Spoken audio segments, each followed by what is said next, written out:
Época de Natal, de Ano Novo, de festas. Todo mundo renova as esperanças e faz pedidos. Aquele menino super esperta fez esses pedidos pra quem? Pro Papai Noel. E fez tantos pedidos que acabou caindo no sono no final. E sonhou. Querido Papai Noel, este ano eu quero te fazer alguns pedidos. Mas calma, não é muita coisa.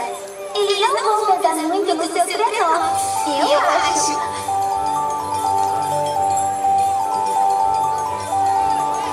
Eu quero uma boneca nova que fala e que resolva problemas de matemática. E as roupinhas dela também. E se der, um patinho voador ia ser maneiro. Comida boa para todo mundo. Pra mim, um brigadeiro da vovó faz todo Natal. Só que todos os dias do ano.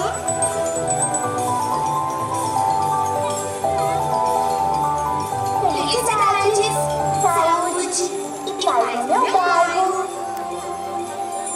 na minha cidade, no mundo.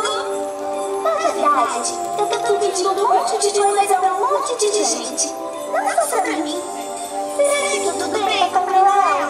Você acha que consegue entregar tudo isso? Qualquer coisa?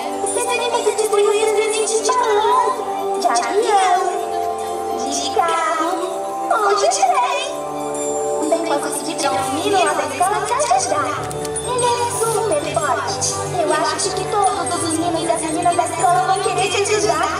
Afinal, você é o papai.